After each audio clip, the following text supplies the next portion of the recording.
Boa tarde, bem-vindos, bem-vindas.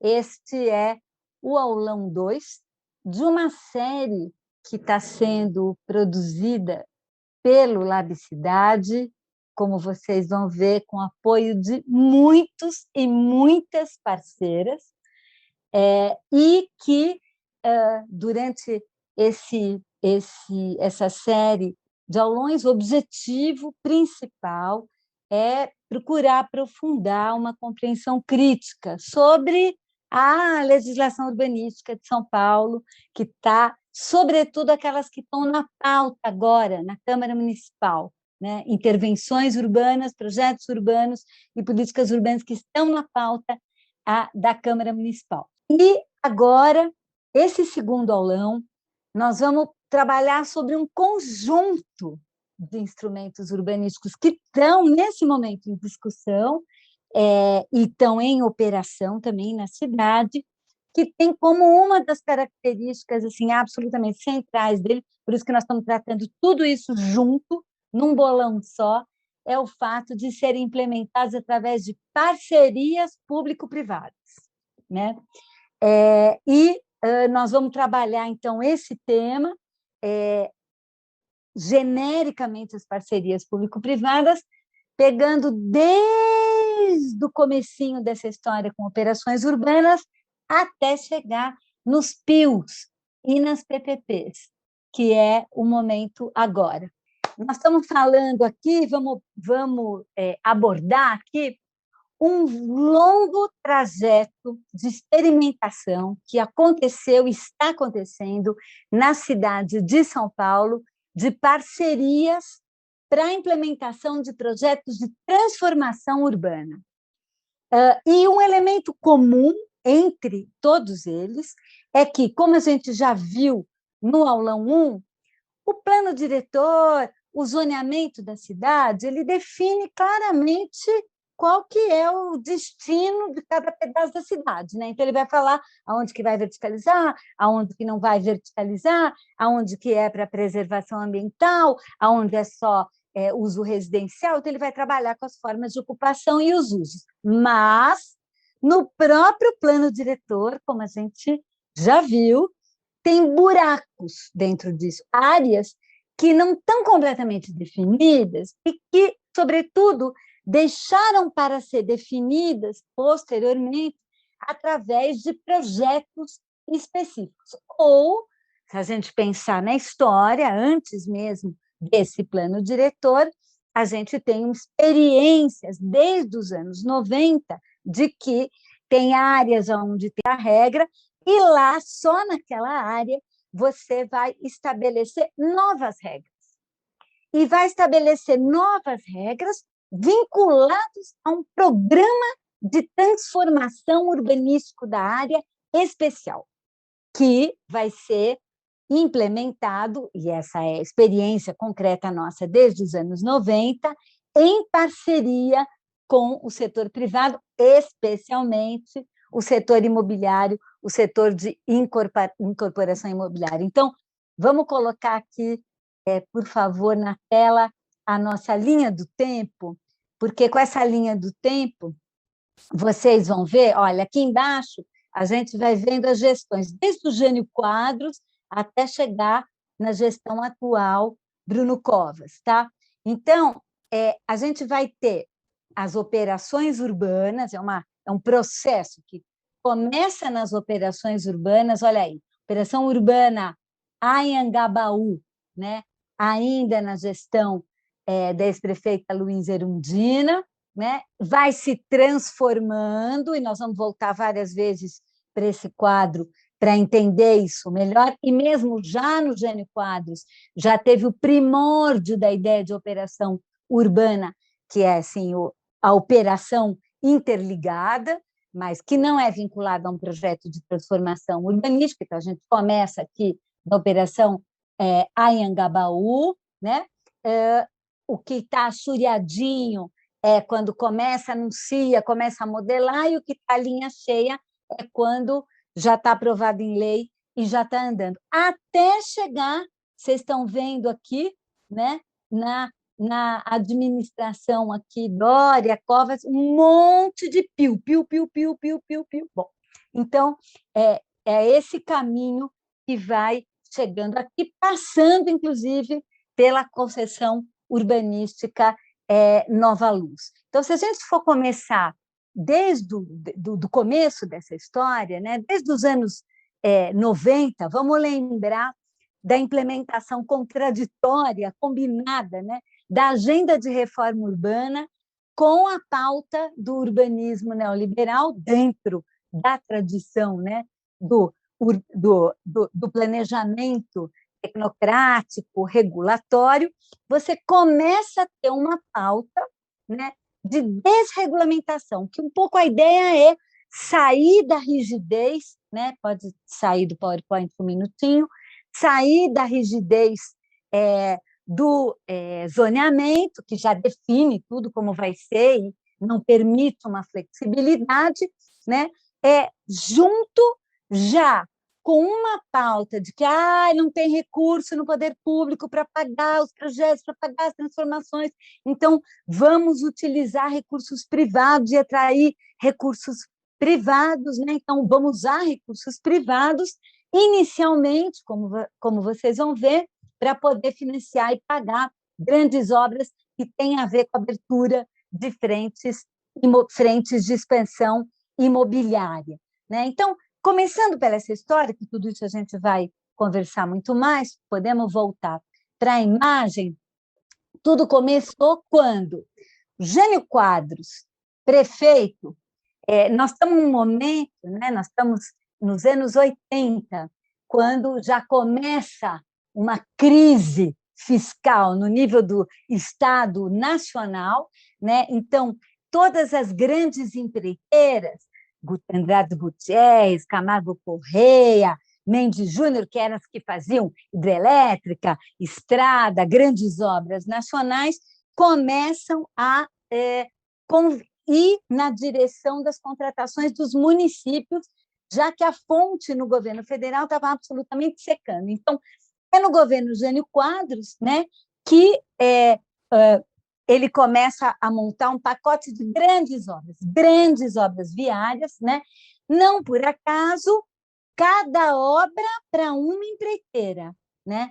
Cada obra para uma das grandes empreiteiras daquele momento.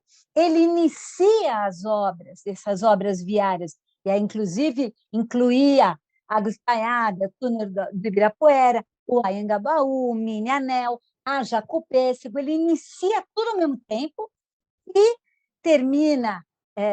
Luiz Erundina ganha a eleição, no final de 89, ele monta de obra em execução e não tinha dinheiro para pagar, não tinha como tocar tudo isso. Ela interrompe esse conjunto de obras, né? Ela para tudo e, a partir daí, uma grande discussão, resolve retomar só a obra do Anhangabaú, considerando que o centro da cidade era realmente uma centralidade de todos, e aí surge dentro do governo de Erundina a ideia, não, vamos tentar financiar a obra do Anhangabaú, trazendo recursos privados. E como que é esses recursos privados? Próxima imagem. É a ideia, né, de trocar o que a prefeitura tem, né, para oferecer para o mercado, que é direito de construir acima do zoneamento, liberdade acima do zoneamento, produzir mais metros quadrados de área construída. Então, em troca disso, né, esses recursos entrariam para pagar essa obra, né, direito de construir por investimentos, né?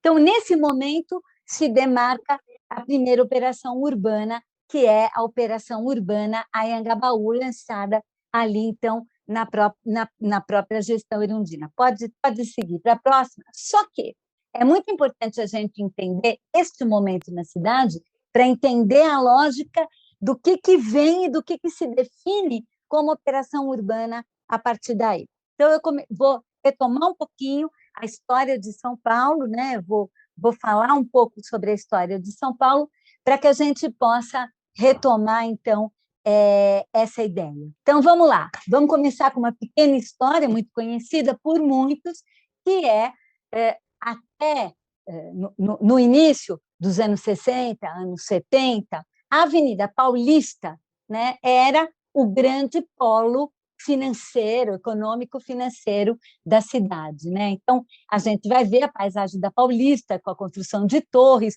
é ela que concentra, né, digamos, as grandes empresas, as grandes corporações, os grandes bancos na cidade de São Paulo.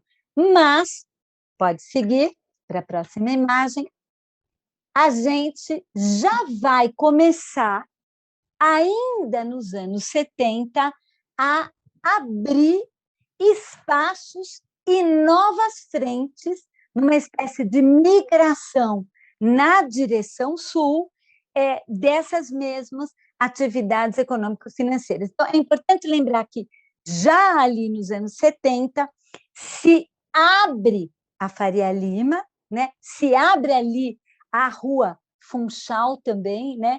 Que são dois primeiros trechos de abertura de novas vias, feita pelo próprio poder público, no sentido de ali já começar a investir numa nova centralidade, naquilo que vai se transformar no novo polo corporativo da cidade. Essa frente de expansão. E essa frente de expansão, a gente já vai explicar, né, a importância dela, né? Então, aqui a gente já vê a Faria Lima sendo aberto, o primeiro trecho da Avenida Faria Lima sendo aberto. Não por acaso também o primeiro shopping center da cidade se instala ali. Lembrem desse fato, porque o shopping center ele também é um artefato que tem a ver com uma transformação do próprio mercado imobiliário que vai acontecer nesse momento, né? E você começa a ter aqui, nessa hora, uma pressão pela expansão desse polo na direção sul. Aqui, a imagem, né, da Faria Lima, que já estava aberta e que, ainda na gestão Luiz Erundina, começa a ter uma pressão para continuar a Faria Lima, especialmente quando, por exemplo, o Bratic, do escritório Bratic Polé, que era um grande escritório de arquitetura, mas que eles também tinham muitas terras nessa regiãozinha aí, que está assinalada, né, por esse quadrinho pontilhado ali embaixo, perto da Marginal de Pinheiros, que era um bairro residencial, era um bairro não tinha absolutamente atividades comerciais nesse trecho, e eles, detentores de grandes terrenos, que inclusive tinham terrenos vazios, começam a entender torres nessa região, nos terrenos de sua propriedade, também começando a fazer uma pressão na direção da expansão desse polo para essa região, que, como vocês vão ver, vai ser super, hiper alicerçado, né, por obras públicas e por operações urbanas, como nós veremos já já. Podemos seguir? Até que, quando entra o Maluf, nós já vamos entrar na gestão do Maluf, depois da Erundina, finalmente se anuncia a extensão da Faria Lima. A extensão da Faria Lima que se apresentou lá atrás, né, na história, como Boulevard Sul, e tentou emplacar o Boulevard Sul como operação urbana já desde ali a gestão de Erundina, vai ser visto ali na Faria Lima, vai ser estendida através de uma operação urbana, a primeira operação urbana da cidade de São Paulo. A gente já vai voltar para explicar o que é isso, mas eu só quero mostrar para vocês, né, de que forma, né, esse polo corporativo vai se estruturando, bombado, incentivado fortemente por um conjunto de obras viárias que criam a acessibilidade a esse lugar e criam uma nova rede de circulação nesse lugar para automóveis, né, seja através de obras públicas de desapropriação e pagamento pelo poder público, seja através de parcerias público-privadas, onde consegue fazer essas obras vendendo direito de construir. Então, aqui a gente já vai vendo como esse polo da Paulista ele vai, né, vai indo na direção da várzea do Pinheiros, né, vai ocupando essa região na direção ali do Itaim, na direção da Berrini. Aqui a gente já vai ver tanto a Faria Lima sendo estendida, né, como obra, é o que está em azul, a Berrini, a Avenida Berrini também sendo estendida em sua continuação, e uma série de avenidas, como a Água Espraiada, como o Mini Anel, como o Boulevard JK e sua relação com o outro lado do rio, como elementos muito estruturadores da expansão desse polo, além da ligação entre o Pinheiros e Itaim Bibi. Pode seguir? Essa área, que é uma área, pode ir para a próxima, sobre a qual... Então, aqui é só para vocês verem, né, as margens do Rio Pinheiros, o que ela era, né, e como que, numa imagem aqui já de 2010, ela vai se constituindo como uma nova paisagem. Pode seguir? E é claro que ali a gente olhou a beira específica do Rio Pinheiros com uma área muito vazia, com muitos terrenos vazios. Mas a parte mais para dentro, do Itaim, daquela região, do Brooklyn, era uma área que era habitada, e tinha muita área que era habitada por territórios populares, especialmente ali onde foi aberta a Avenida Água Espraiada, né, que ela tinha sido desapropriada há muito tempo e não foi aberta a avenida, ela tinha sido completamente ocupada por favelas, né, com milhares de moradias ali, e que esse lugar foi sendo transformado. Pode seguir. O contexto, né, dessa transformação, bom, antes disso, quando a gente estava falando da transformação, eu acho muito legal a gente ouvir na voz de quem estava lá e saiu de lá. Vamos soltar o vídeo do Sabotagem. Se constrói com humildade, é bom lembrar. Aqui é o fã do Sabotagem, conseguir sempre vontade, borrar, provar. No Brooklyn, tô sempre ali, pois vou sempre voltando. Sobrevivendo inverno, obsessão alternativa, eu quero o lado certo. Brooklyn Sul, mas eu quero, prospero. Eu vejo um fim pro abandono, xexé rolando. Ninguém aqui nasceu com dono, então mas por enquanto eu vejo muita mãe chorando, alguns parando, tampando ou se recuperando do eterno sono. Tipo o Rafinha e o Adriano, milagre em dobro.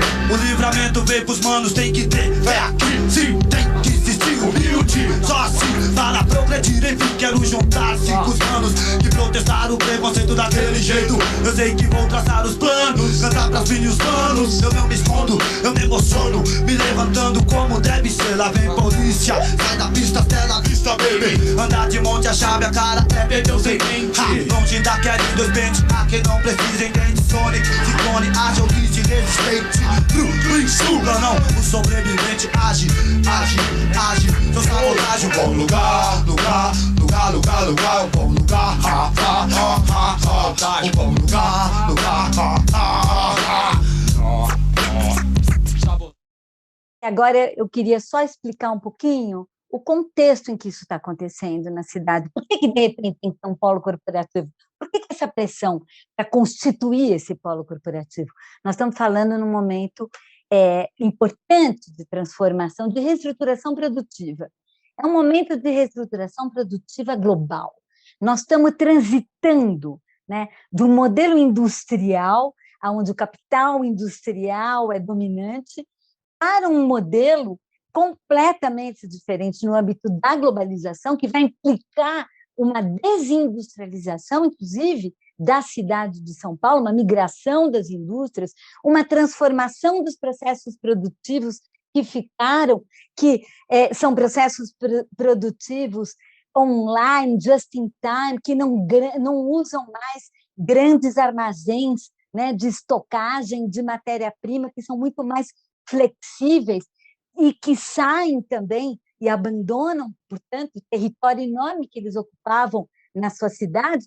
E, junto com isso, nós também estamos passando por um processo de globalização e de globalização do capital financeiro, de eliminação das barreiras para a livre circulação do capital financeiro em todo o planeta e de uma nova aliança entre o capital financeiro, né, e os outros tipos de capitais, especialmente em relação ao imobiliário. Por que eu falei tudo isso? Porque uma das tendências, e não vai dar para explicar todas as implicações disso, inclusive o desemprego que assolou a cidade de São Paulo de uma forma violenta nos anos 90 e fez explodir o número de favelas da cidade, que não existiam, né? Até então, São Paulo não era uma cidade de favelas, São Paulo era uma cidade de periferias, de quebradas. Mas, enfim, além disso, nesse novo modelo, que é um modelo, como eu falei, muito mais flexível, as grandes empresas, elas não têm mais a sua sede própria, construída, com a sua cara, como era o modelo ali da Avenida Paulista. Agora, elas se livram das suas propriedades, do seu capital imobilizado, e elas alugam laje corporativa. Ao mesmo tempo, o capital imobiliário se transforma para poder oferecer para as empresas essas novas oportunidades de localização, essas lajes. Novas corporações globais também começam a se movimentar pelo planeta e as cidades começam a disputar entre si para poder atrair essas sedes das corporações, esses capitais globais, e uma das formas através das quais elas vão fazer isso é estabelecendo polos corporativos com a estrutura material e a estrutura técnica para poder dar suporte para essas empresas. Também é uma mudança, só para a gente fechar esse entendimento, essa mudança do mercado imobiliário, e que a gente costuma chamar isso de constituição de um complexo imobiliário financeiro, mudou muito também a maneira como se financia, vende e lucra no mercado imobiliário nesse período. Isso começa globalmente nos anos 80, aqui muito claramente entre nós, nos anos 90. Em vez de o capital imobiliário, assim, produzir um prédio, daí vender um apartamento das pessoas, daí o lucro está, né, na produção, na extração de mais-valia, na construção do prédio, e depois na venda, na realização disso através da venda do apartamento. Agora não é mais. Para financiar, na verdade, se faz um pool de capitais que financiam através de cotas, né, aonde ninguém é dono de um pedaço daquele empreendimento. Ninguém fica dono assim de um escritório. O primeiro, ou de um escritório, ou apenas de uma loja, e sim um novo produto, e o shopping center é exatamente isso. Ele permite, né, que os capitais entrem e saem e tiram renda dali sem passar efetivamente a propriedade de cada lugar. E a rentabilidade vem muito do aluguel e da prestação dos serviços, né, que aquilo vai ter. Então, tudo isso para dizer que vai surgindo na paisagem das cidades novas morfologias, novos produtos imobiliários. Um deles super importante é o produto shopping center. Acho que na cidade de São Paulo, acho que a gente tem uns 80 hoje em dia, ou mais, né? Eu perdi a conta quando estava em 65. Agora, a torre corporativa, que aluga a laje corporativa, também é esse novo produto imobiliário, que é um veículo muito importante para capitais financeiros globais poderem aportar e sair. E isso é muito importante. Por que eles têm a mesma cara aqui em Chicago, em Dubai, em Astana ou em qualquer lugar do mundo? Porque eles são produtos que circulam também na esfera global. Então, o cenário da São Paulo globalizada é também o cenário de construção desse polo corporativo que vai se transformando. Vamos voltar para nossas imagens para a gente voltar a ver o que são esses locais. Então, nós estamos vendo, né, um espaço que vai ser transformado, que vai ser ocupado pelo polo. Pode seguir. Nós vamos ver como é que esse espaço é destruído, vai dando lugar a esses novos produtos imobiliários. Vamos seguir. Essa configuração que não se concluiu, né? Ela vai continuando, vocês estão vendo ali, depois da Berrini, vai estendendo aqui na direção da Laguna, Santo Antônio, e vai, né? Num movimento que não parou, e vocês vão ver que tem uns fiozinhos por aí que é para continuar a mesma coisa. Vamos seguir. E aqui, um pouco a imagem de uma área industrial, né? Da beira do Rio Pinheiros, das indústrias que se instalaram lá, porque usavam a água do rio dentro dos seus processos industriais, e aí, de um lado, a poluição do rio, que já não permite jamais, do outro lado, os controles da poluição, que não deixavam mais esses processos serem feitos. E, finalmente, né, todo o efeito da globalização e reestruturação produtiva, essas indústrias vão embora e esse polo vai ocupar esse lugar. Então, e vai ocupar com essa outra morfologia que a gente está vendo aqui das torres. Então, o espaço, né, que foi ocupado por esse polo foi tanto essas antigas áreas industriais, como também as antigas áreas populares, né, que ocupavam, populares, operárias, que ocupavam essa região. Vamos seguir? E para a gente poder constituir essa paisagem, eu gosto muito dessa imagem, porque tem uma igualzinha de Chicago e uma igualzinha de Dubai. Você fala, hã?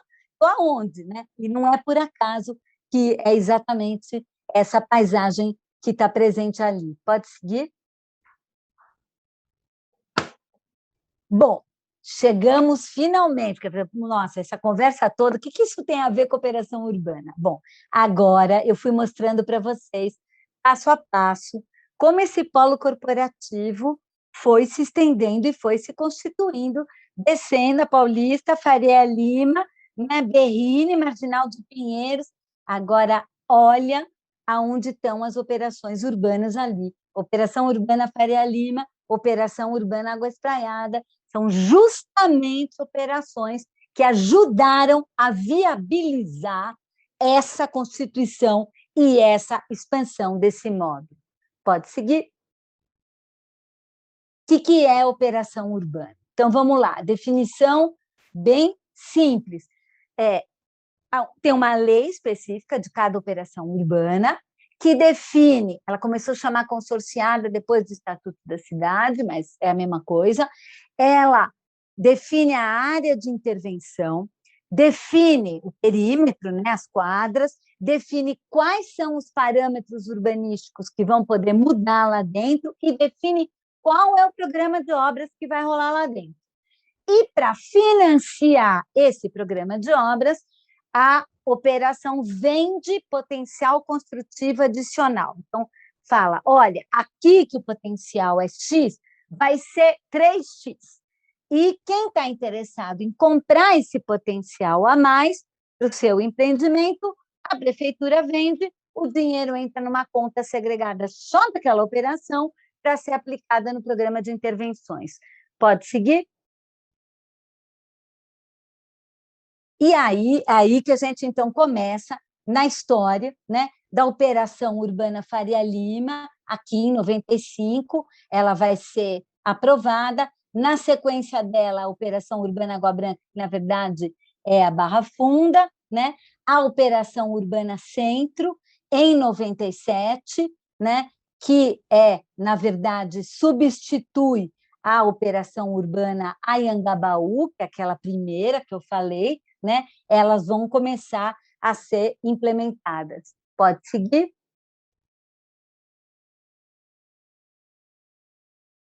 Vamos ouvir a Mariana Fix, que fez um livro super importante chamado Parceiros da Exclusão, que no momento em que a Operação Urbana Faria Lima e a Operação Urbana Faria Lima estava bombando, a Operação Urbana Água Espraiada sendo discutida, ela vai mostrar, né, o que significam essas operações na cidade.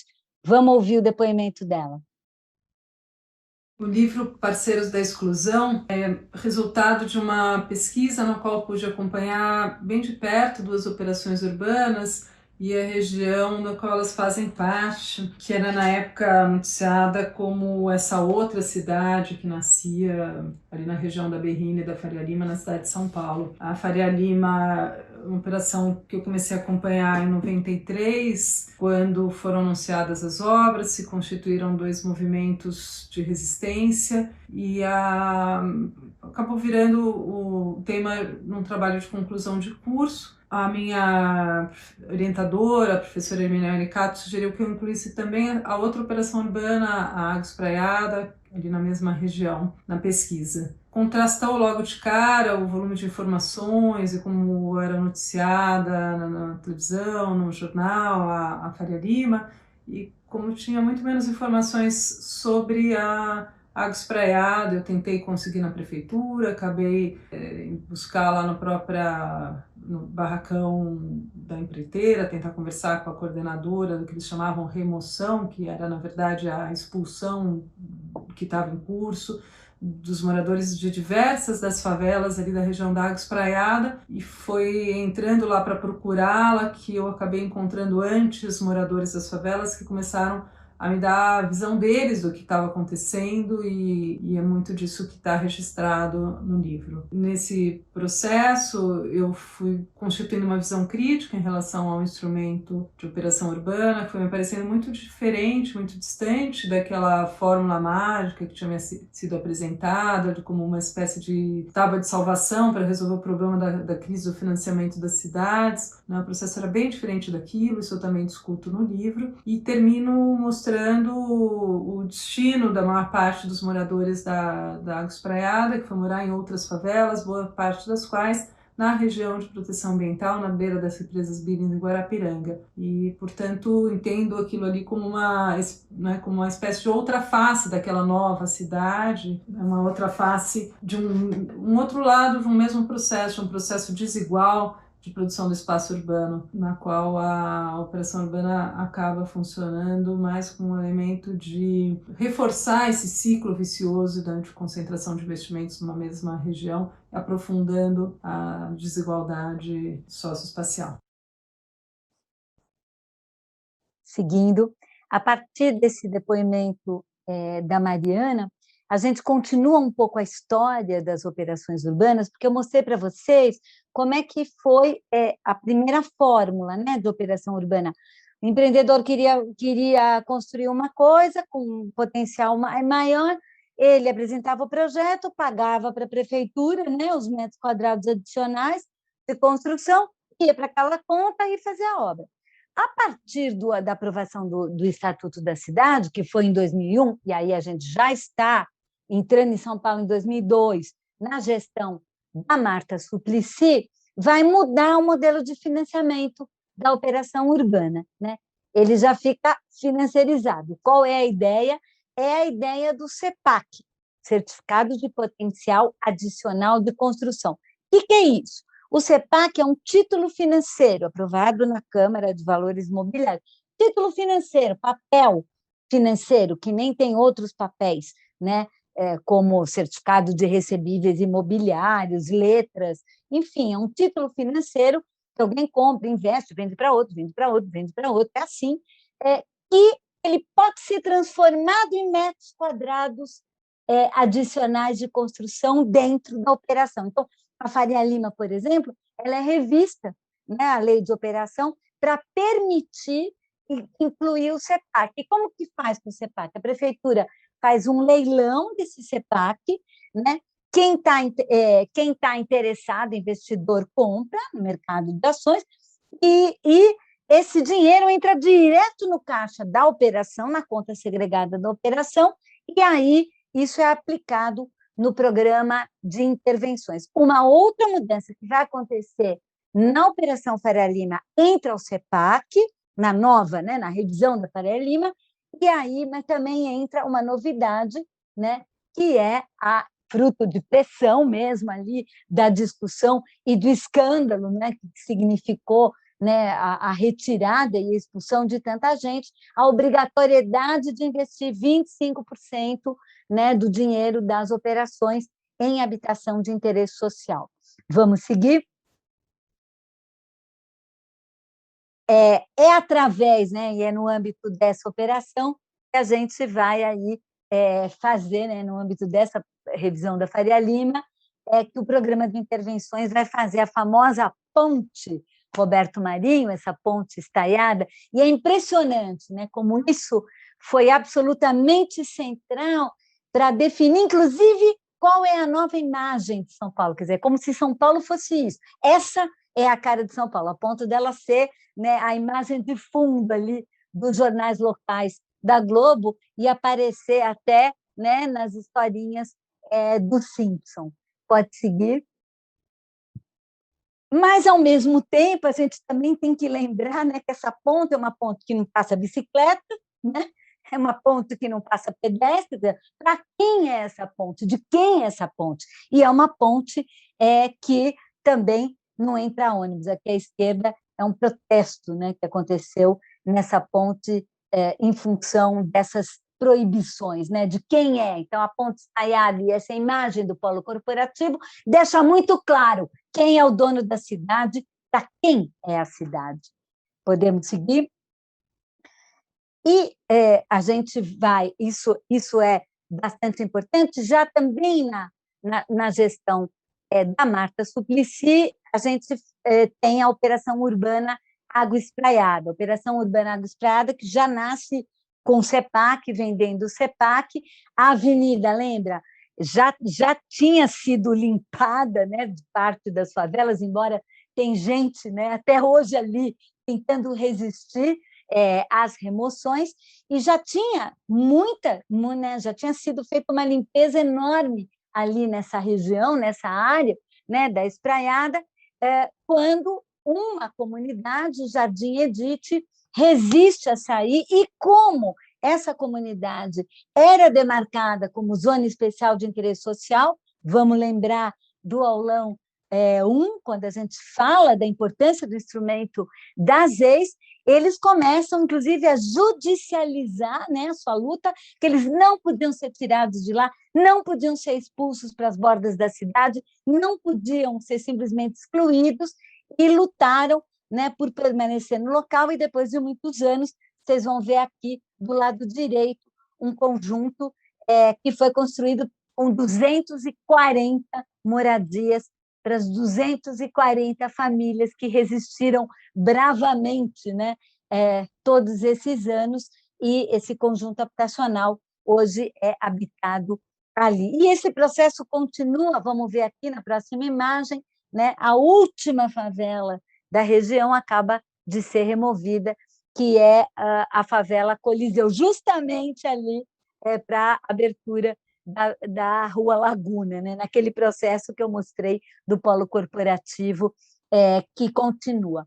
Então, eu contei para vocês uma das tensões, né, que foi gerada nas operações urbanas, que é a tensão em relação ao tema da habitação, né? Toda a movimentação, a luta do Jardim Edite, toda a tentativa de dizer não pode ter operação urbana e tirar as pessoas do lugar e expulsar e não atender, etc. Então, essa foi uma tensão forte em relação às pressões em cima das operações urbanas para fazer elas se modificarem também. Vocês vão ver que isso é importante. Isso aí vai dar num novíssimo instrumento, que é a PPP de habitação, tentando responder a essa discussão, fazendo a mesma coisa que a operação urbana faz, mas tentando responder à questão da crítica da habitação.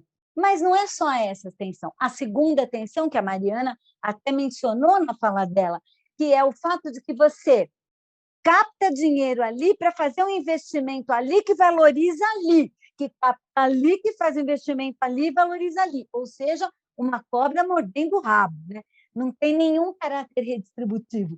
Você investe onde já tem interesse, onde já tem, né, mais infraestrutura em termos da cidade como um todo, nós estamos falando de um pedaço mais bem infraestruturado da cidade, com recurso e vai ficar ali valorizando. Essa também é uma segunda grande crítica que vocês vão ver, vai ter uma resposta, né, por parte das revisões da operação. Mas tinha também uma outra, e vamos olhar rapidamente isso agora, que é uma discussão de que, puxa vida, essas operações urbanas é só para abrir obra viária, né? Não serve para realmente transformar a paisagem da cidade, criar novos tipos de espaço público, novos tipos de vida urbana. Então, na gestão também da ex-prefeita Marta, foi lançado um concurso, né? O concurso Bairro Novo, né? Dentro da Operação Urbana Água Branca, aproveitando o fato de que tinha um terreno, a princípio, público, que era da Telefônica, né? E a Telefônica era pública, né? E havia toda uma discussão, que quando privatizou a Telefônica, se levava junto o seu terreno ou não, né? E aí esse projeto era esse é o projeto vencedor, né? Mas que pode seguir, infelizmente acabou não indo para frente, porque a Telefônica acabou realmente leiloando o terreno, né? Aquele que aquele que arrematou a Telefônica, acabou o terreno sendo leiloado, publicizado, e aí o que acabou sendo construído aqui, acho que muitos de vocês já viram ali, né, o Jardim Nova Perdizes, né, aquelas torres do Jardim Nova Perdizes, ali muito próximo da Marginal, na região ali da Água Branca. Isso tem a ver com esse empreendimento privado. Mas essas tensões acabaram fazendo com que, pode seguir, a gente começasse a revisar esses processos de operação, e aí nós já estamos na gestão do ex-prefeito Haddad, quando se pensa uma revisão da Operação Urbana Água Branca, a nova Água Branca, tentando responder algumas das críticas. Então, qual era a primeira, né?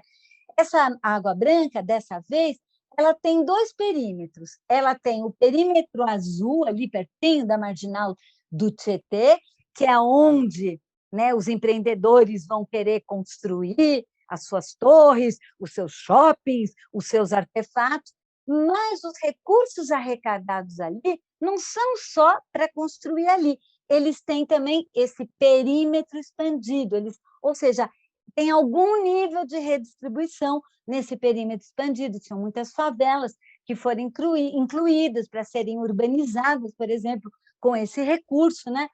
Daqui a pouco a gente já vai ouvir o que aconteceu de verdade nessa história, né? Mas isso já é uma mudança, né, na definição. Além de outras mudanças, pode seguir também, que vão ser importantes nessa operação, que é a mudança de eleger um conselho gestor com a participação dos moradores, com poder deliberativo, um conselho mais paritário. Enfim, nós vamos ouvir aqui representantes dos moradores e trabalhadores no conselho do Grupo de Gestão da Operação Urbana Consorciada Água Branca. Vamos ouvir delas o que aconteceu. A Operação Urbana Consorciada Água Branca foi amplamente discutida com a população e que incluiu, numa lei aprovada em 2013, importantes intervenções na nossa região. Contém dinheiro, tem cerca de 630 milhões de ortoga onerosa e de um leilão de CEPAC. Tem projeto viário, tem projeto de drenagem, projeto de equipamentos públicos como CEL e UBS e o mais importante, projeto de HIS, com cerca de 1.456 unidades habitacionais no perímetro e mais 5.000 unidades no perímetro expandido. E contém famílias também cadastradas já na Prefeitura de São Paulo desde 2010. Conta com ampla participação popular, tanto nas audiências públicas como nas reuniões e na composição do grupo de gestão, onde a eleição foi a mais participativa da cidade. Apesar de tanta participação e tanto dinheiro, as famílias continuam esperando as suas moradias. A SEAB não se preocupa com as condições de viver das pessoas hoje. A prefeitura não tem controle, não tem gestão e não sabemos quanto tempo ainda temos que esperar nossas tão sonhadas moradias. A nossa preocupação, e de quem está recebendo o auxílio aluguel, é que quanto tempo mais vamos esperar para receber as nossas casas e a prefeitura esquecer e engavetar o projeto. Fazer do auxílio aluguel um cala-boca para a população não lutar mais. Obrigado, Ana Carolina e Severina. Então, a gente vê que, bom, parece que tem tudo ali dentro da Operação Urbana Água Branca para dar certo e daí não rola. E vamos olhar mais uma coisa aqui nesse quadro que a gente preparou, né? Então, vamos lá. Vamos fazer um balanço geral das operações urbanas de São Paulo. Então, tá, todas, hein? Somando, a gente já está com Faria Lima, Água Branca, Centro, Água Espraiada, tá? Total, se arrecadou mais de 9 bilhões. Tá? Desses 9 bilhões, tem quase 3 bilhões em caixa. Tem aí, está lá. Então, a gente até pergunta, né? A pergunta que não quer calar, que a Severina e a Ana Carolina trouxeram, né? Que é, né, onde foi parar esse dinheiro, por que esse dinheiro não é gasto para fazer de uma vez, né, o que é necessário fazer na Operação Urbana Água Branca, né? 5 bilhões para outras coisas. E o que foi gasto com habitação foi 1,3 bilhões até agora, um pouquinho na Faria Lima, o laranjinho aí desse gráfico de barras, um pouco na Água Espraiada, mas você vai ver que Faria Lima, né, os gastos de desapropriação, obra viária, etc., são muito maiores, né? Vamos seguir. Enquanto isso, enquanto a gente estava fazendo essa trajetória aqui em São Paulo, também estava acontecendo esse debate de um ponto de vista muito mais amplo no Brasil, não apenas em São Paulo. E essa experiência de parcerias público-privadas entrou numa fase aí do parceria público-privada já 2.0, uma nova versão, que foi experimentada, sobretudo, em cidades no processo de preparação dos projetos de preparação das cidades para receber a Copa do Mundo, do Rio de Janeiro, a Copa do Mundo e a Olimpíada. Uma muito importante que foi desenhada nesse contexto, nesse período, e aí nós estamos falando de 2007, né, é a PPP Porto Maravilha, do Rio de Janeiro, né, que vai dentro de um modelo diferente, que é um modelo de... Essa aqui é a imagem, né, do que renderizada ali, do que é essa cara de polo corporativo mesmo, gente. Não é mera coincidência, né? Você ter essa imagem associada com museus chiquíssimos, etc., como imagem, né, dessa associação. Mas qual que é a diferença dela em relação à operação urbana, como modelo, né? Vamos seguir para a próxima. A diferença é que, assim, aqui vocês estão vendo lá em cima à esquerda, né, o que era essa área, uma parte muito importante dessa área, quase 70% dessa área, era terreno público, ou municipal, ou estadual, ou federal, a área do Porto, Rio de Janeiro, muita área pública, muito armazém subutilizado público, né? Então, nesse modelo dessa, e ali ó, a gente está vendo o Morro da Providência, a primeira favela do Rio de Janeiro encravada ali no meio da área do Porto Maravilha. Então, essa operação é um modelo muito diferente, pode tirar essa imagem, eu vou explicar um pouquinho, é um modelo muito diferente porque é a ideia de conceder, é uma concessão para uma empresa que é feita de grandes empreiteiras envolvidas em megaprojetos, é uma concessão de toda aquela área para que a empresa possa explorar e vender potenciais construtivos na área, e a empresa mesmo também vai fazer todas essas obras. E ela vai, por exemplo, desmonte da perimetral, né, que tinha ali uma via elevada, assim, uma espécie de minhocão que atravessava ali bem na frente, então, desmontar esse minhocão deles lá, a perimetral. Claro que não é para eliminar os carros, não. Fizeram um belo de um túnel ali embaixo para os carros passarem. Então, com esse dinheiro da venda, paga as empreiteiras para fazer o túnel, transforma toda essa área, e também essas empreiteiras ficariam com a concessão dos serviços, então, a limpeza urbana, a iluminação, vários serviços de fiscalização também seriam privatizados. Ou seja, a gente já está falando de uma outra fase, onde você concede a área inteira com mais os serviços e vai entrando também terreno público. A prefeitura não entra só com potencial construtivo, ela entra também com terra pública dela para poder viabilizar a operação. Também teve, em 2015, uma tentativa de transformar em lei essa possibilidade de passar terra pública para a empresa explorar para construir shopping, torre, etc. E nós fizemos, na época, no Lab Cidade, um vídeo denunciando a medida provisória 700, que foi proposta nessa direção. Né? Vamos ver o vídeo que foi feito naquela época.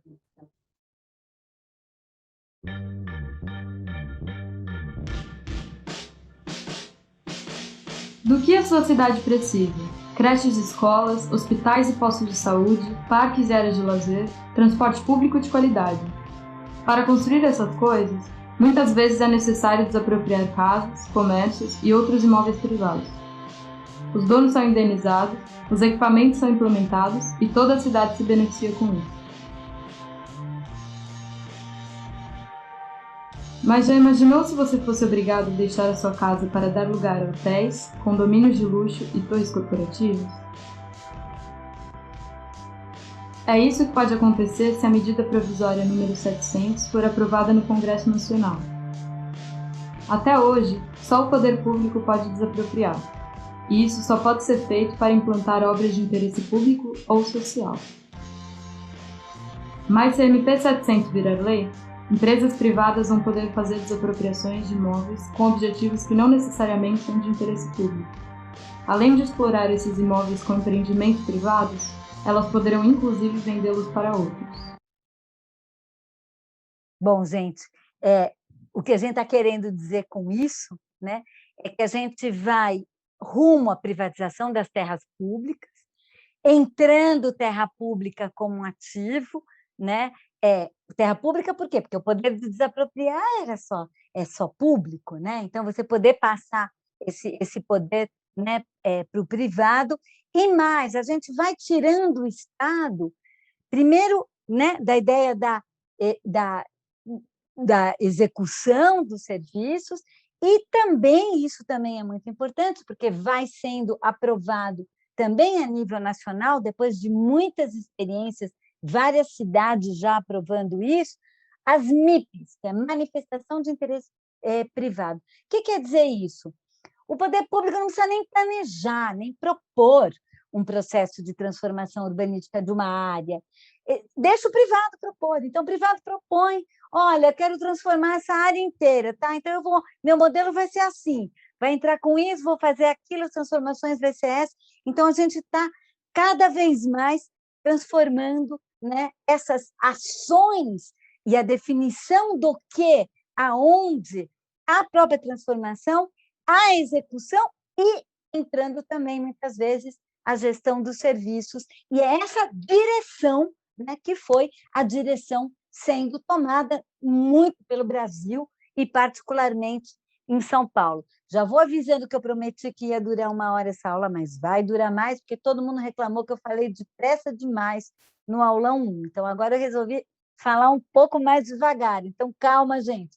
Vamos ter um espaço para questões, vão guardando a questão aí para a gente poder,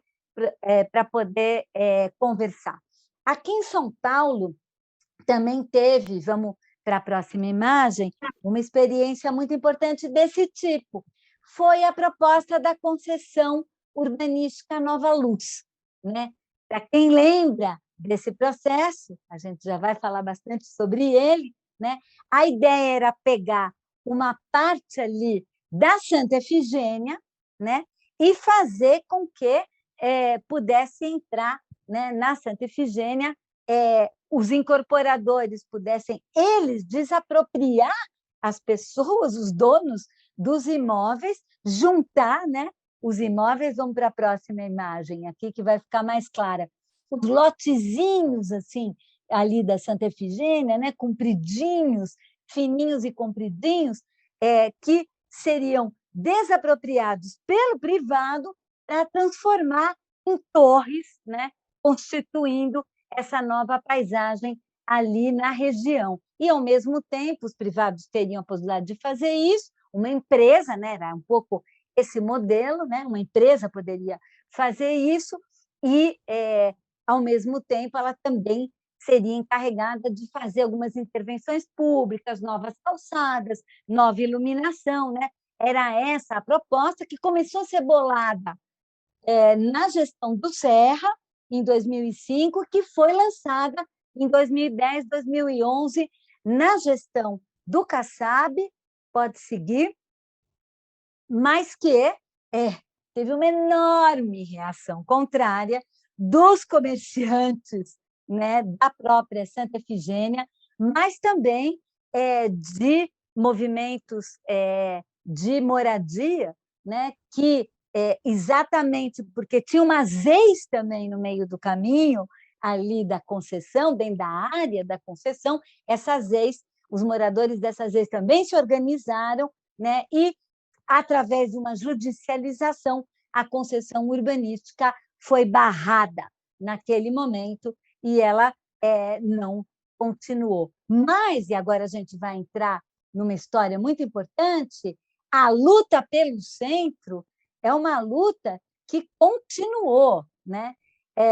A concessão urbanística Nova Luz, na verdade, não foi a primeira tentativa de transformar a paisagem do centro da cidade, particularmente da região da Luz, uma região que, como todos sabem, é um território popular, né? E que, desde os anos 90, houve várias tentativas de atrair para essa área uma população de maior renda. Então, teve a construção da Pinacoteca, da Sala São Paulo, do Museu da Língua Portuguesa, e um pouco a tese nessa época, né, desde aqui os anos 90, começo dos anos 2000, né, estava sendo pensado também um grande teatro, né, de ópera e dança, era a ideia de que, investindo em grandes equipamentos culturais, isso ia ser que nem a acupuntura, né? Automaticamente isso ia atrair,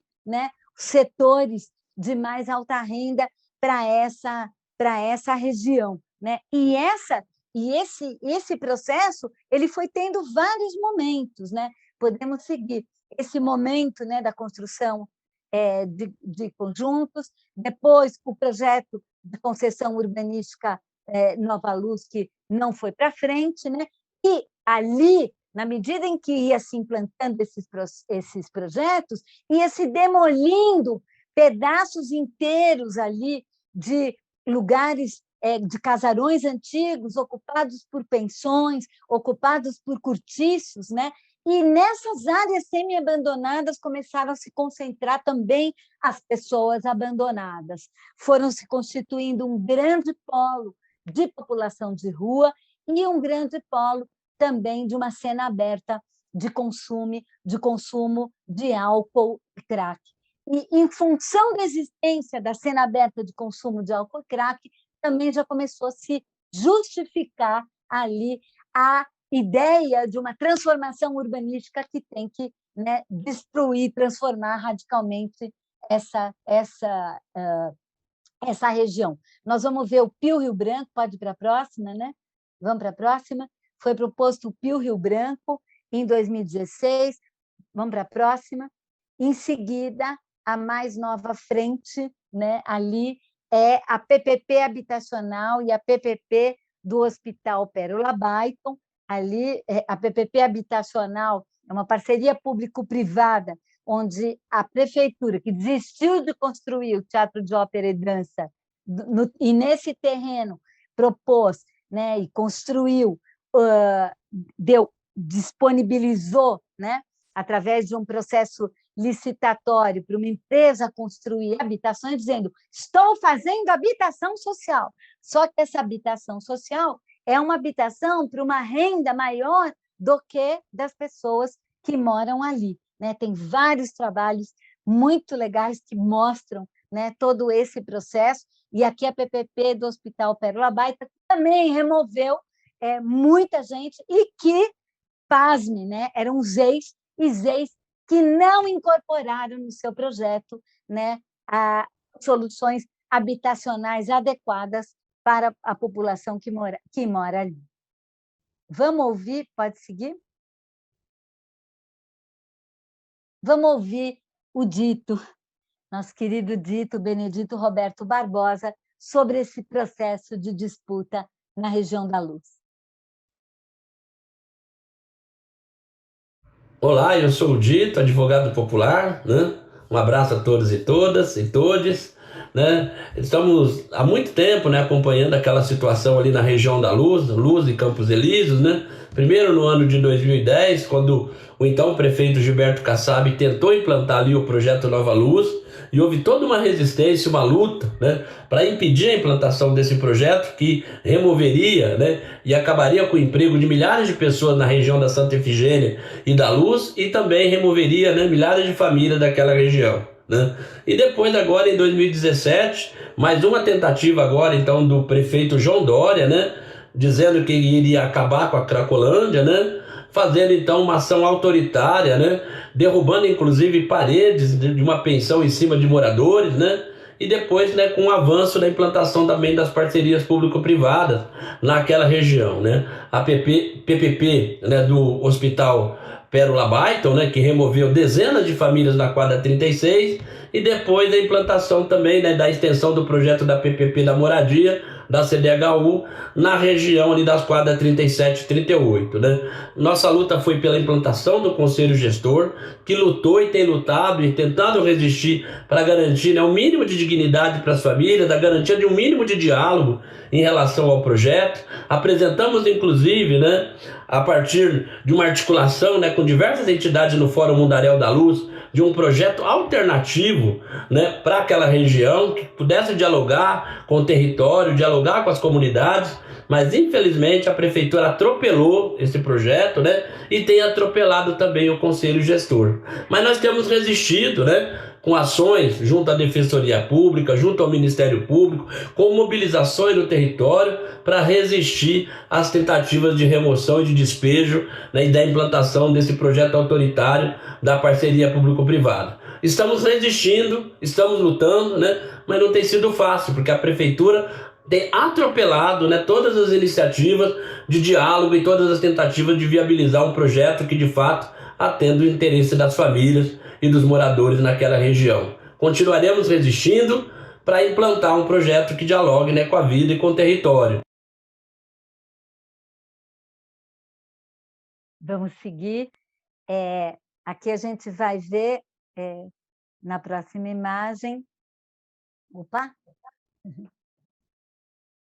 O processo de resistência, né, que aconteceu ali nos Campos Elíseos. Pode ir para a próxima, por favor.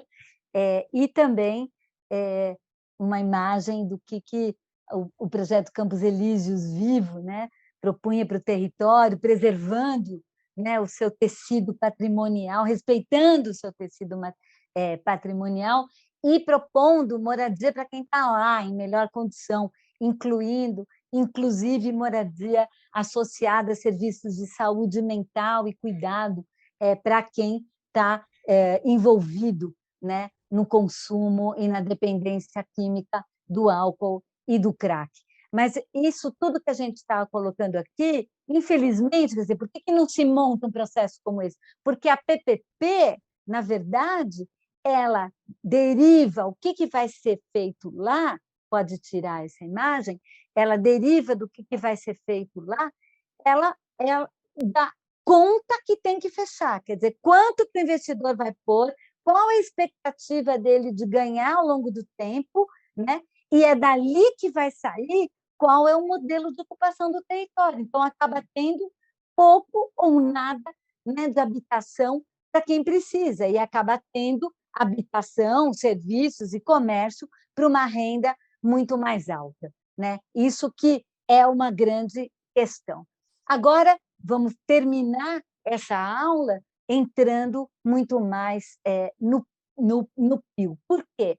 Porque esses grandes projetos, concessão, urbanismo, Porto Maravilha, operação urbana, essas grandes operações, bom, primeiro, a ideia dessas concessões, ela bailou depois do Lava Jato, que tirou as grandes empreiteiras da jogada. Então, esses grandes projetos dessa forma, né, implantados totalmente por essas empresas ligadas às empreiteiras, eles foram totalmente inviabilizados. Além do mais, com o povo pressionando, com mais exigência de contrapartida social, querendo mais habitação, mais controle social, as operações urbanas começaram a ficar engessadas, difíceis, né?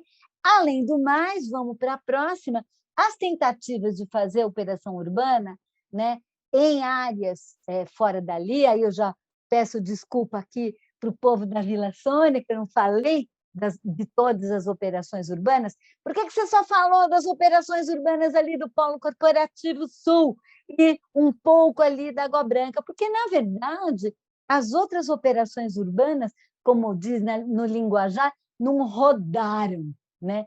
Então, um exemplo é a Operação Urbana Rio Verde Jacu, ali na Zona Leste, na área da Jacupesco, milhares de tentativas ao longo do tempo, né, desde 2002, de criar uma operação urbana para viabilizar uma avenida, um uso de ocupação, mas ali não aconteceu. Então, está muito na cara que esse tipo de arranjo é um tipo de arranjo que tem a ver com um tipo de produto imobiliário, um tipo de ator imobiliário, um tipo de configuração, né? Então, da crítica a todos esses limites e contradições, a gente vai procurar, a gente não, a prefeitura, na sua trajetória em relação a instrumentos urbanísticos vinculados a parcerias, vai procurar um modelo menor, mais diversificado, mais flexível, com menos controle social, e é a isso que vem o PIO.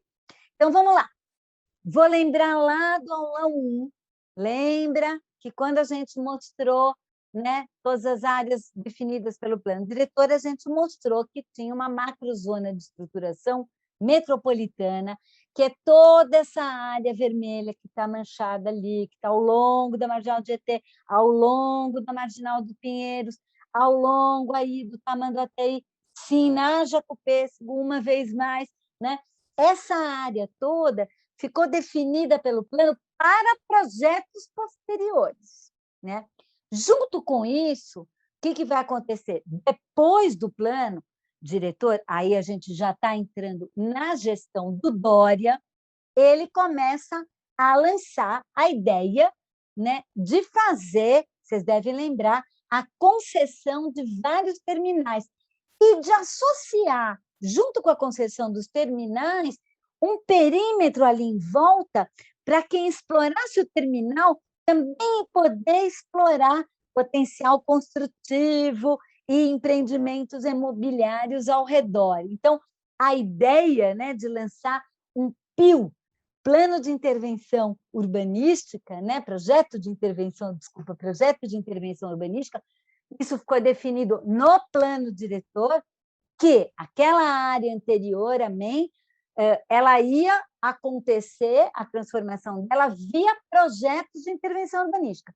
E aqui também seriam projetos de intervenção urbanística para os terminais. Além disso, no zoneamento, né, no zoneamento de 2016, teve algumas áreas, ou porque estava um pau em torno da área, que não dava para resolver naquela hora na Câmara, como, por exemplo, né, o terreno ao lado do Teatro Oficina, onde uma luta pelo Parque do Bexiga se desenrola, e o dono, né, que é o SBT, pretende construir uma torre, um shopping, enfim, esse terreno é um exemplo de área que estava completamente em conflito, né? Além de áreas também, né, como, por exemplo, Campo de Marte ou o CEAS, o CEAGESP, que fica, vai sair, não vai sair, vai sair, não vai sair. Bom, tudo isso, como estava meio indefinido, ficou marcado no zoneamento como zona de ocupação especial. Então, zona de ocupação especial vai ser definida por um projeto de intervenção urbana. Então, no futuro, projeto de intervenção urbana aí também. Além disso, das ZOIs, né, das concessões dos terminais e das MENs, né? Vamos seguir. Opa! O que aconteceu aqui? A gente vai ver que, somando a área da MEN, a área de concessão de terminal, a área das ZOIs, como área que não está definida e que está sujeita a projetos de intervenção urbanística que serão definidos, implementados a partir de parcerias público-privadas, a gente fez a seguinte conta, pessoal. O perímetro urbano de São Paulo, urbano, tá? Tiramos o rural, tem 104 mil hectares, mais ou menos. Essa área que ficou para PIUs ficou com 25.650 hectares, ou seja, quase um quarto da área urbana de São Paulo destinada para esses tais projetos. Vamos seguir. Então, o que é o PIU? Né? Vocês estão vendo que pode ser muita coisa. Pode ser muita coisa. Então, ele se aplica aqui do lado esquerdo, na MEN, na ZOI, em áreas de grandes equipamentos públicos, como, sei lá, o Campo de Marte, o Pacaembi, né? O Pacaembu, né? Vai privatizar, já define ali também um PIU, em áreas de vulnerabilidade social e ambiental. E ele pode ser feito e financiado através de diferentes instrumentos. Então, pode ter operação urbana dentro de PIU, pode ter concessão urbanística dentro de PIU, pode ter área de intervenção urbanística dentro de PIU, área de estruturação local e mais, gente. Não fui eu que inventei isso. Pode ter PIU dentro de PIU. Então, vamos olhar, por exemplo, aqui um exemplo, né, do PIU Arco Pinheiros, e a Simone Guerese, que é uma doutoranda da FAO, que cunhou essa expressão, que o PIU é uma matriosca, sabe aquele bonequinha russa, né, que você tem uma bonequinha dentro da bonequinha, dentro da bonequinha, dentro da bonequinha? Isso é o PIU. Olha o PIU Arco Pinheiros. Aí você tem, no PIU Arco Pinheiros, o perímetro dele está marcado com essa linhona maior aqui, né, que eu vou tentar marcar aqui para vocês. Vamos ver se eu consigo. Essa linhona aqui verde maior é o PIU Arco Pinheiros. Tá? Então, dentro dele, a gente tem a ZOI do SEASA, a ZOI da cidade universitária. Dentro dele, a gente tem o PIU Leopoldina, a gente tem uma outra AIU, ou seja, dentro disso você tem outros instrumentos urbanísticos e outras formas que podem acontecer dentro dele. Vamos para a próxima. Ou seja, se você for olhar o decreto de 2016, o PIU é uma espécie de guarda-chuva, é uma espécie de procedimento, que pode ser um monte de coisa, mas tem uma coisa bem particular, que são os procedimentos de aprovação. É tudo online, é tudo consulta Twitter, fica assim, 15 dias online para você receber contribuições, tem um limite de quantos caracteres você pode pôr, então por isso que a gente chama de consulta Twitter, né? Então, são processos de transformação que não vão exigir esses processos públicos tão intensos, né, de discussão pública e controle social. Esse é um outro tipo de exemplo, né, que é o PIU Vila Leopoldina. É um outro tipo de PIU, é um PIU que é uma área que pertence a Votorantim, era a sua antiga área industrial e de expansão industrial, que não vai rolar mais, pelas razões todas que eu já dei. É uma área que lá dentro tem ZEIS, vocês vão ver aqui do lado esquerdo, né? O vermelhinho é ZEIS 1, né? Então, são favelas que estão ali dentro da área e que a própria empresa, Votorantim, através de uma manifestação de interesse privado, propõe a transformação dessa área, propõe ter coeficientes muito maiores, propõe poder fazer coisas mais diversificadas, que a gente nunca soube, nunca apareceu exatamente o que é, qual é o projeto exatamente disso, quantos metros quadrados vão ser vendidos, né? E vai produzir habitação para esses moradores dessas favelas dentro desse projeto. Vamos para o próximo, né? Aqui também é o Pacaembu, né? O Tony já tinha falado aqui, mencionado o Pio. O Pacaembu é claramente também uma dessas formas, né, de pegar um equipamento público e, no processo de privatização, oferecer a quem arrematou não apenas a própria gestão e a exploração do equipamento, mas a possibilidade de construir coisas, né, a mais, né, com coeficientes de aproveitamento diferentes, taxas de ocupação diferentes, para poder render mais, né, para o privado. Outro exemplo aqui, que é o próximo, é o Pio Jurubatuba ou o Pio Arco Tietê, que são muito mais parecidos assim, em termos de extensão e cara, né, com a operação urbana como era antigamente, né? Então, nós estamos falando de muitas possibilidades, né? Vamos agora falar, para a gente concluir a nossa aula, sair de uma generalidade sobre o Pio e terminar a nossa aula falando um pouco sobre o Pio Central. Vamos ouvir o Celso Carvalho, que é da Coordenação Nacional do BR Cidades, sobre isso. Pio, projeto de intervenção urbana, que a Prefeitura de São Paulo apresentou na Câmara para o centro da cidade, busca incentivar o mercado imobiliário nessa região. Mas não há nada de concreto nesse projeto que aponte para a melhoria das condições de moradia das pessoas que hoje estão nas ruas ou nos cortiços. Não garante a produção habitacional para famílias de baixa renda e não prevê condições adequadas para o comércio popular. Não garante, enfim, que os atuais moradores serão atendidos pelas políticas públicas. É um projeto de lei que visa apenas aumentar os lucros do capital imobiliário, por meio da diminuição do valor da outorga onerosa do direito de construir e da entrega dos imóveis públicos. Ora, diminuindo o valor da outorga onerosa, uma redução que em algumas quadras chega a mais de 90%, diminui os recursos do Fundurb, que é o dinheiro utilizado, a única fonte para os programas habitacionais para a população de baixa renda. Destinando os imóveis públicos aos negócios privados, perde-se um patrimônio imobiliário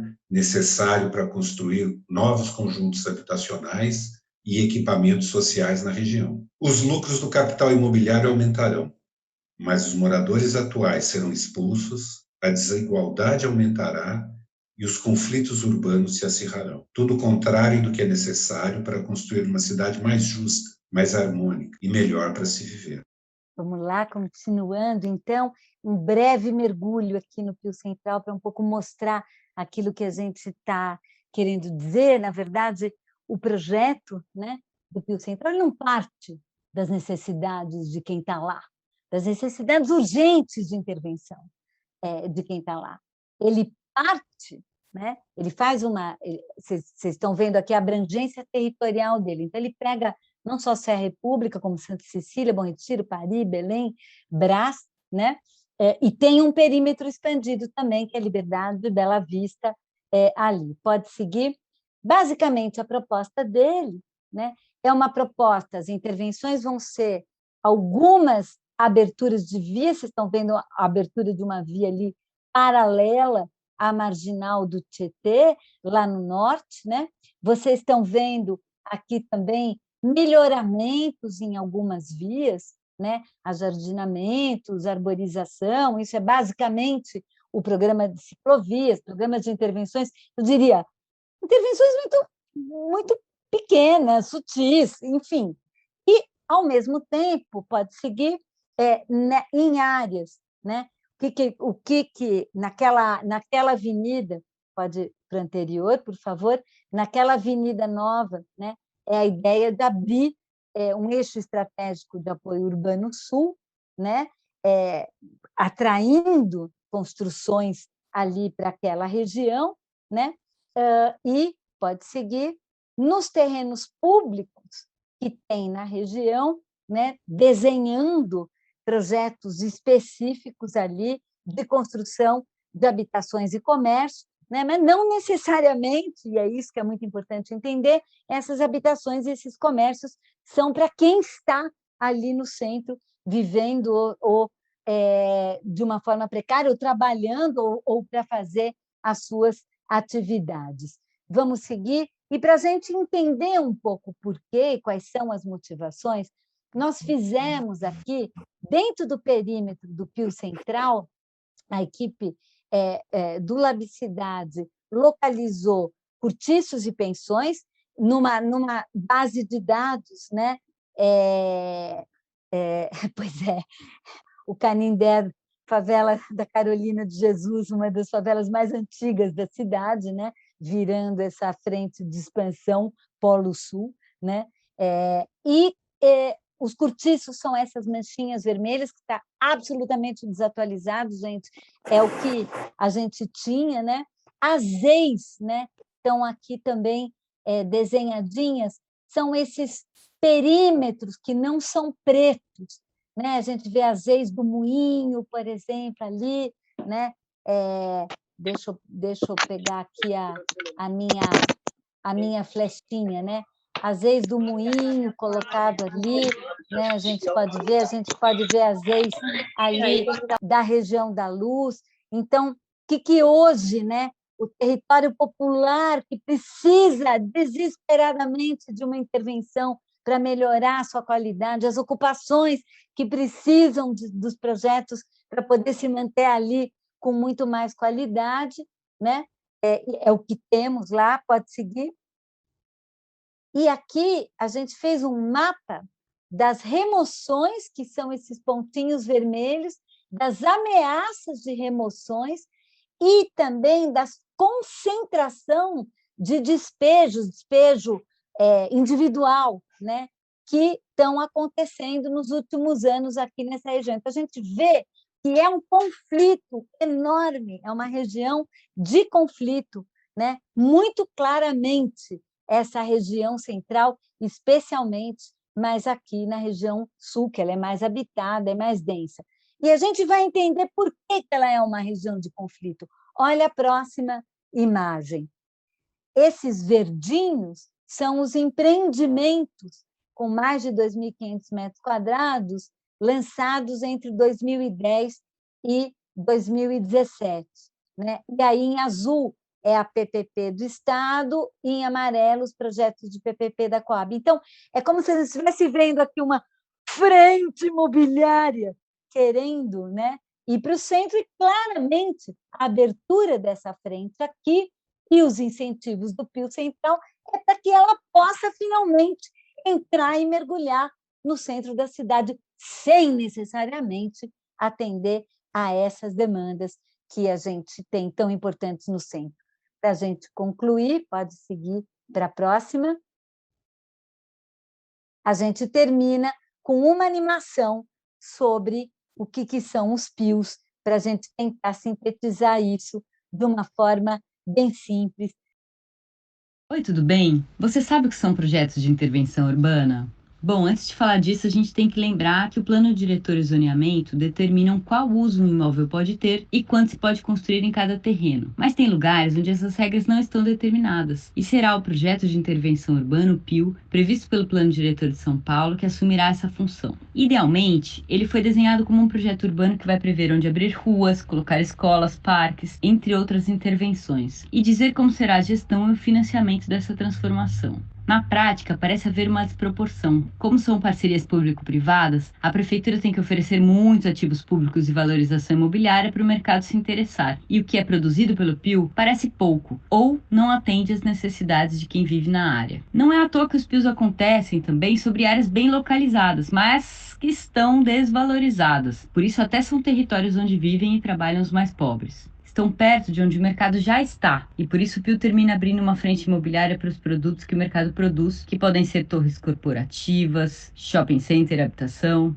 E para estimular esses negócios é preciso mudar as regras. Mas como são territórios populares, a Prefeitura faz questão de anunciar que faz parte das justificativas do PIL a construção de moradia para os mais pobres. Acontece que essa conta não fecha.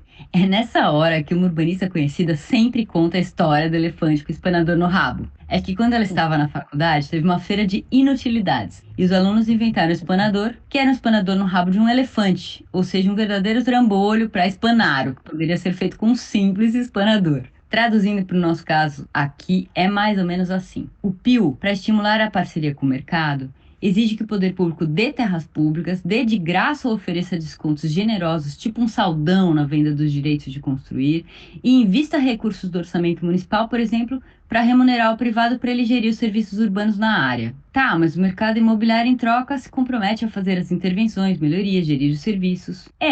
Só que ele exige que a transformação seja do tipo terra arrasada, tendo que demolir quadras inteiras, apagando a memória urbana e os modos de vida e moradia construídos lá, substituindo por novos. E assim ameaça ou remove quem vive nesses territórios populares. Tudo isso com a justificativa de construir algumas novas moradias para os mais pobres. Mas quando são construídas as habitações, elas são em menor quantidade e mais caras do que as pessoas que viviam no lugar podem pagar. Aí está a desproporção.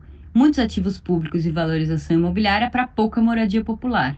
Na prática, o que será produzido pelo PIL não parece que vai ampliar oportunidades para muita gente na cidade. Por isso esse assunto interessa muito para todos que vivem na cidade.